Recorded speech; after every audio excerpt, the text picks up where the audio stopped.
ನಮಸ್ತೆ ಫ್ರೆಂಡ್ಸ್, ರಾಜ್ ಜಾಬ್ಸ್ಗೆ ಸ್ವಾಗತ.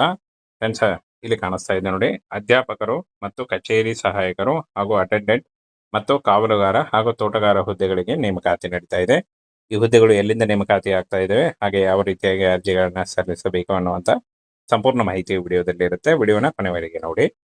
ಫ್ರೆಂಡ್ಸ್ ನೋಡಿ, ಬ್ಯಾಂಕ್ನಿಂದ ಈ ಒಂದು ಹುದ್ದೆಗಳಿಗೆ ನೇಮಕಾತಿ ನಡೀತಾ ಇದೆ. ಬ್ಯಾಂಕ್ನಲ್ಲಿ 7ನೇ ತರಗತಿ ಮತ್ತು 10th ಪಾಸ್ ಆಗಿದ್ರೆ ನೋಡಿ, ನೀವೇನಾದ್ರೂ 7ನೇ ತರಗತಿ ಮತ್ತು SLC ಪಾಸ್ ಆಗಿದ್ರು ಕೂಡ ನೀವು ಈ ಒಂದು ಹುದ್ದೆಗಳಿಗೆ ಅರ್ಜಿಗಳನ್ನ ಸಲ್ಲಿಸಬಹುದಾಗಿರುತ್ತೆ ನೋಡಿ.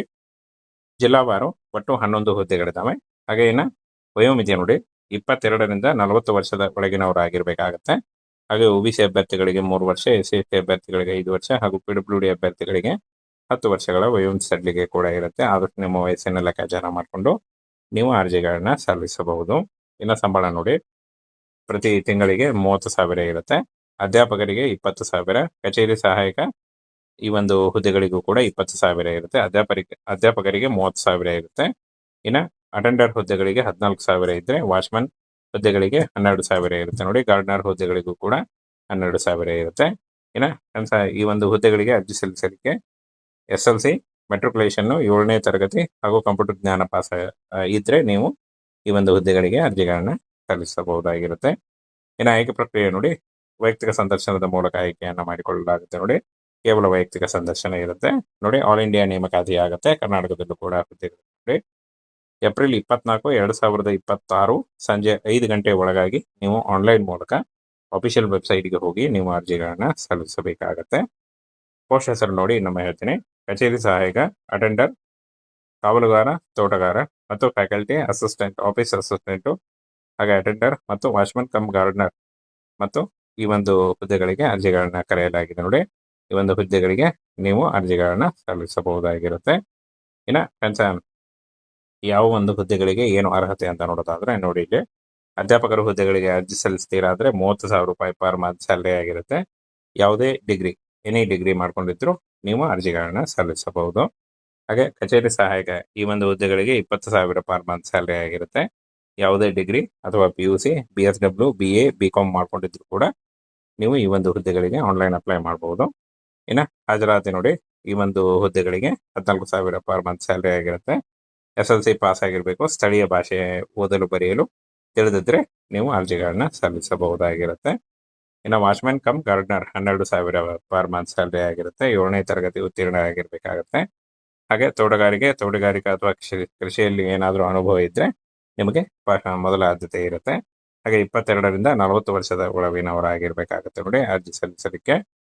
ಇನ್ನು ಅರ್ಹತೆ ಮತ್ತು ವಾಸಸ್ಥಳ ಮಾನದಂಡಗಳ ಪ್ರಕಾರ ಅರ್ಜಿಗಳ ಪರಿಶೀಲನೆ ನಡೆಯುತ್ತೆ. ವೈಯಕ್ತಿಕ ಸಂದರ್ಶನದ ಮೂಲಕ ಆಯ್ಕೆಯನ್ನ ಮಾಡಿಕೊಳ್ಳಲಾಗುತ್ತೆ ನೋಡಿ. ಯಾವುದೇ ರೀತಿಯಾದಂಥ ಲಿಖಿತ ಪರೀಕ್ಷೆ ಇರಲ್ಲ. ಈ ಒಂದು ಹುದ್ದೆಗಳಿಗೆ ಲಿಖಿತ ಪರೀಕ್ಷೆ ಇರಲ್ಲ. ಹಾಗೇನ ಅರ್ಜಿ ಶುಲ್ಕವನ್ನ ನೋಡೋದಾದ್ರೆ ಯಾವುದೇ ರೀತಿಯ ಅರ್ಜಿ ಶುಲ್ಕ ಕೂಡ ಇರೋದಿಲ್ಲ. ಯಾವುದೇ ಕೆಟಗರಿಗೂ ಯಾವುದೇ ರೀತಿಯ ಅರ್ಜಿ ಶುಲ್ಕ ಕೂಡ ಇರೋದಿಲ್ಲ. ಇನ್ನು ಏಪ್ರಿಲ್ 24 ಸಂಜೆ 5 ಗಂಟೆ ಒಳಗಾಗಿ ಇಲ್ಲಿ ಕಾಣಿಸ್ತಾ ಇದೆ ನೋಡಿ, ಅಧ್ಯಾಪಕರು ಮತ್ತು ಕಚೇರಿ ಸಹಾಯಕರು ಹಾಗೂ ಅಟೆಂಡೆಂಟ್ ಮತ್ತು ಕಾವಲುಗಾರ ಹಾಗೂ ತೋಟಗಾರ ಹುದ್ದೆಗಳಿಗೆ ನೇಮಕಾತಿ ನಡೀತಾ ಇದೆ. ಈ ಹುದ್ದೆಗಳು ಎಲ್ಲಿಂದ ನೇಮಕಾತಿ ಆಗ್ತಾ ಇದಾವೆ, ಹಾಗೆ ಯಾವ ರೀತಿಯಾಗಿ ಅರ್ಜಿಗಳನ್ನ ಸಲ್ಲಿಸಬೇಕು ಅನ್ನುವಂತ ಸಂಪೂರ್ಣ ಮಾಹಿತಿ ವಿಡಿಯೋದಲ್ಲಿ ಇರುತ್ತೆ. ವಿಡಿಯೋನ ಕೊನೆವರೆಗೆ ನೋಡಿ. ಫ್ರೆಂಡ್ಸ್ ನೋಡಿ, ಬ್ಯಾಂಕ್ನಿಂದ ಈ ಒಂದು ಹುದ್ದೆಗಳಿಗೆ ನೇಮಕಾತಿ ನಡೀತಾ ಇದೆ. ಬ್ಯಾಂಕ್ನಲ್ಲಿ 7ನೇ ತರಗತಿ ಮತ್ತು 10th ಪಾಸ್ ಆಗಿದ್ರೆ ನೋಡಿ, ನೀವೇನಾದ್ರೂ 7ನೇ ತರಗತಿ ಮತ್ತು SLC ಪಾಸ್ ಆಗಿದ್ರು ಕೂಡ ನೀವು ಈ ಒಂದು ಹುದ್ದೆಗಳಿಗೆ ಅರ್ಜಿಗಳನ್ನ ಸಲ್ಲಿಸಬಹುದಾಗಿರುತ್ತೆ ನೋಡಿ. ಜಿಲ್ಲಾವಾರು ಒಟ್ಟು 11 ಹುದ್ದೆಗಳಿದಾವೆ. ಹಾಗೆ ಇನ್ನ ವಯೋಮಿತಿ ನೋಡಿ, 22ರಿಂದ 40 ವರ್ಷದ ಒಳಗಿನವರಾಗಿರ್ಬೇಕಾಗತ್ತೆ. ಹಾಗೆ OBC ಅಭ್ಯರ್ಥಿಗಳಿಗೆ 3 ವರ್ಷ, SC ಅಭ್ಯರ್ಥಿಗಳಿಗೆ 5 ವರ್ಷ ಹಾಗೂ PWD ಅಭ್ಯರ್ಥಿಗಳಿಗೆ 10 ವರ್ಷಗಳ ವಯೋಮಿತಿ ಸಡಿಲಿಕೆ ಕೂಡ ಇರುತ್ತೆ. ಆದಷ್ಟು ನಿಮ್ಮ ವಯಸ್ಸಿನ ಲೆಕ್ಕಾಚಾರ ಮಾಡಿಕೊಂಡು ನೀವು ಅರ್ಜಿಗಳನ್ನ ಸಲ್ಲಿಸಬಹುದು.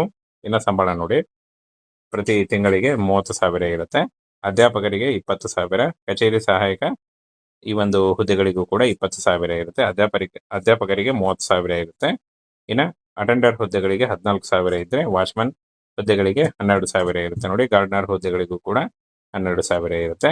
ಇನ್ನು ಈ ಒಂದು ಹುದ್ದೆಗಳಿಗೆ ಅರ್ಜಿ ಸಲ್ಲಿಸಲಿಕ್ಕೆ SLC, ಮೆಟ್ರಿಕ್ಯುಲೇಷನ್, 7ನೇ ತರಗತಿ ಹಾಗೂ ಕಂಪ್ಯೂಟರ್ ಜ್ಞಾನ ಪಾಸ್ ಇದ್ರೆ ನೀವು ಈ ಒಂದು ಹುದ್ದೆಗಳಿಗೆ ಅರ್ಜಿಗಳನ್ನ ಸಲ್ಲಿಸಬಹುದಾಗಿರುತ್ತೆ. ಇನ್ನು ಆಯ್ಕೆ ಪ್ರಕ್ರಿಯೆ ನೋಡಿ, ವೈಯಕ್ತಿಕ ಸಂದರ್ಶನದ ಮೂಲಕ ಆಯ್ಕೆಯನ್ನ ಮಾಡಿಕೊಳ್ಳಲಾಗುತ್ತೆ ನೋಡಿ. ಕೇವಲ ವೈಯಕ್ತಿಕ ಸಂದರ್ಶನ ಇರುತ್ತೆ ನೋಡಿ. ಆಲ್ ಇಂಡಿಯಾ ನೇಮಕಾತಿ ಆಗುತ್ತೆ. ಕರ್ನಾಟಕದಲ್ಲೂ ಕೂಡ ಹುದ್ದೆಗಳು ನೋಡಿ. ಏಪ್ರಿಲ್ 24, 2026 ಸಂಜೆ 5 ಗಂಟೆ ಒಳಗಾಗಿ ನೀವು ಆನ್ಲೈನ್ ಮೂಲಕ ಅಫಿಷಿಯಲ್ ವೆಬ್ಸೈಟ್ಗೆ ಹೋಗಿ ನೀವು ಅರ್ಜಿಗಳನ್ನು ಸಲ್ಲಿಸಬೇಕಾಗತ್ತೆ. ಪೋಸ್ಟ್ ಹೆಸರು ನೋಡಿ ಇನ್ನೊಮ್ಮೆ ಹೇಳ್ತೀನಿ. ಕಚೇರಿ ಸಹಾಯಕ, ಅಟೆಂಡರ್, ಕಾವಲುಗಾರ, ತೋಟಗಾರ ಮತ್ತು ಫ್ಯಾಕಲ್ಟಿ ಅಸಿಸ್ಟೆಂಟ್, ಆಫೀಸ್ ಅಸಿಸ್ಟೆಂಟು, ಹಾಗೆ ಅಟೆಂಡರ್ ಮತ್ತು ವಾಚ್ಮನ್ ಕಮ್ ಗಾರ್ಡನರ್ ಮತ್ತು ಈ ಒಂದು ಹುದ್ದೆಗಳಿಗೆ ಅರ್ಜಿಗಳನ್ನ ಕರೆಯಲಾಗಿದೆ ನೋಡಿ. ಈ ಒಂದು ಹುದ್ದೆಗಳಿಗೆ ನೀವು ಅರ್ಜಿಗಳನ್ನ ಸಲ್ಲಿಸಬಹುದಾಗಿರುತ್ತೆ. ಇನ್ನು ಫ್ರೆಂಡ್ಸ್, ಯಾವ ಒಂದು ಹುದ್ದೆಗಳಿಗೆ ಏನು ಅರ್ಹತೆ ಅಂತ ನೋಡೋದಾದ್ರೆ ನೋಡಿ, ಇಲ್ಲಿ ಅಧ್ಯಾಪಕರ ಹುದ್ದೆಗಳಿಗೆ ಅರ್ಜಿ ಸಲ್ಲಿಸ್ತೀರಾದ್ರೆ 30,000 ರೂಪಾಯಿ ಪರ್ ಮಂತ್ ಸ್ಯಾಲರಿ ಆಗಿರುತ್ತೆ. ಯಾವುದೇ ಡಿಗ್ರಿ, ಎನಿ ಡಿಗ್ರಿ ಮಾಡ್ಕೊಂಡಿದ್ರು ನೀವು ಅರ್ಜಿಗಳನ್ನ ಸಲ್ಲಿಸಬಹುದು. ಹಾಗೆ ಕಚೇರಿ ಸಹಾಯಕ, ಈ ಒಂದು ಹುದ್ದೆಗಳಿಗೆ 20,000 ಪರ್ ಮಂತ್ ಸ್ಯಾಲರಿ ಆಗಿರುತ್ತೆ. ಯಾವುದೇ ಡಿಗ್ರಿ ಅಥವಾ PUC, BSW, BA, BCom ಮಾಡ್ಕೊಂಡಿದ್ರು ಕೂಡ ನೀವು ಈ ಒಂದು ಹುದ್ದೆಗಳಿಗೆ ಆನ್ಲೈನ್ ಅಪ್ಲೈ ಮಾಡಬಹುದು. ಇನ್ನು ಹಾಜರಾತಿ ನೋಡಿ, ಈ ಒಂದು ಹುದ್ದೆಗಳಿಗೆ 14,000 ಪರ್ ಮಂತ್ ಸ್ಯಾಲರಿ ಆಗಿರುತ್ತೆ. SLC ಪಾಸ್ ಆಗಿರಬೇಕು. ಸ್ಥಳೀಯ ಭಾಷೆ ಓದಲು ಬರೆಯಲು ತಿಳಿದಿದ್ರೆ ನೀವು ಅರ್ಜಿಗಳನ್ನ ಸಲ್ಲಿಸಬಹುದಾಗಿರುತ್ತೆ. ಇನ್ನು watchman come gardener 12,000 per month salary ಆಗಿರುತ್ತೆ. 7ನೇ ತರಗತಿ ಉತ್ತೀರ್ಣ ಆಗಿರ್ಬೇಕಾಗತ್ತೆ. ಹಾಗೆ ತೋಟಗಾರಿಕೆ ಅಥವಾ ಕೃಷಿಯಲ್ಲಿ ಏನಾದರೂ ಅನುಭವ ಇದ್ರೆ ನಿಮಗೆ ಮೊದಲ ಆದ್ಯತೆ ಇರುತ್ತೆ. ಹಾಗೆ 22ರಿಂದ 40 ವರ್ಷದ ಒಳಗಿನವರಾಗಿರ್ಬೇಕಾಗತ್ತೆ ನೋಡಿ ಅರ್ಜಿ ಸಲ್ಲಿಸಲಿಕ್ಕೆ. ಇನ್ನು ಅರ್ಹತೆ ಮತ್ತು ವಾಸಸ್ಥಳ ಮಾನದಂಡಗಳ ಪ್ರಕಾರ ಅರ್ಜಿಗಳ ಪರಿಶೀಲನೆ ನಡೆಯುತ್ತೆ. ವೈಯಕ್ತಿಕ ಸಂದರ್ಶನದ ಮೂಲಕ ಆಯ್ಕೆಯನ್ನು ಮಾಡಿಕೊಳ್ಳಲಾಗುತ್ತೆ ನೋಡಿ. ಯಾವುದೇ ರೀತಿಯಾದಂಥ ಲಿಖಿತ ಪರೀಕ್ಷೆ ಇರಲ್ಲ. ಈ ಒಂದು ಹುದ್ದೆಗಳಿಗೆ ಲಿಖಿತ ಪರೀಕ್ಷೆ ಇರಲ್ಲ. ಹಾಗೇನ ಅರ್ಜಿ ಶುಲ್ಕವನ್ನು ನೋಡೋದಾದ್ರೆ ಯಾವುದೇ ರೀತಿಯ ಅರ್ಜಿ ಶುಲ್ಕ ಕೂಡ ಇರೋದಿಲ್ಲ. ಯಾವುದೇ ಕೆಟಗರಿಗೂ ಯಾವುದೇ ರೀತಿಯ ಅರ್ಜಿ ಶುಲ್ಕ ಕೂಡ ಇರೋದಿಲ್ಲ. ಇನ್ನು ಏಪ್ರಿಲ್ 24 ಸಂಜೆ 5 ಗಂಟೆ ಒಳಗಾಗಿ